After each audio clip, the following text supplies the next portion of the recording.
شہنشاہ ارض و سما بلغت للا پہ کمالہی وصف دخ اوبت دہا کشفت تجا پہ جمالہی کش گواہ حسنت جمیع خصالہی یقیناً ناسکا صلو علیہ وآلہ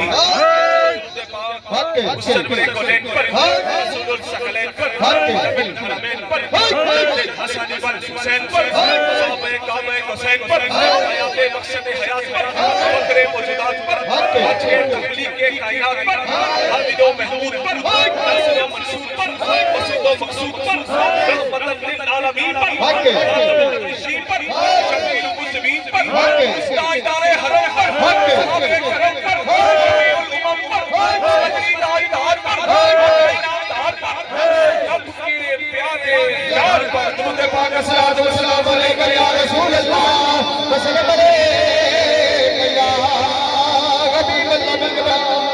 میرے دوستو، حضور نے فرمایا کہ بندہ میرے ایک بار درود پڑھے رب اس سے 10 بار رحمت نازل فرماتا ہے۔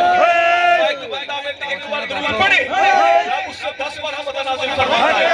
ایک بندہ میرے 10 بار درود پڑھے رب اس سے 100 بار رحمت نازل فرماتا ہے۔ ایک بندہ میرے 100 بار درود پڑھے رب اس سے 1000 بار رحمت نازل فرماتا ہے۔ ایک بندہ اپنی ساری زندگی میں 1000 بار درود پڑھے رب اس بندے دے متھے تے مہر لا دے اللہ تو بری ہے۔ ایک بندہ منافق نہیں ہو سکتا، دوسرا بندہ فاسق نہیں ہے۔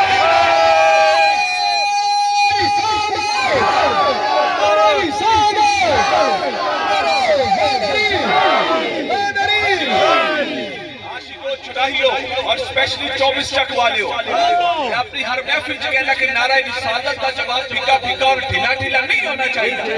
نعرہ رسالت کا جواب ہونا چاہیے کلیجے کے زور کے ساتھ، کیونکہ یہ نعرہ ہماری پہچان ہے، نعرہ رسالت ہماری پہچان ہے، یا رسول اللہ ہماری پہچان ہے۔ کون کون سمجھتا ہے کہ یا رسول اللہ اس کی پہچان ہے؟ ذرا دونوں ہاتھ بلند کر کر ایک آواز میں کہنا ہے ہماری پہچان کیا ہے؟ یا رسول اللہ۔ ہماری پہچان کیا ہے؟ یا رسول اللہ۔ ہماری پہچان کیا ہے؟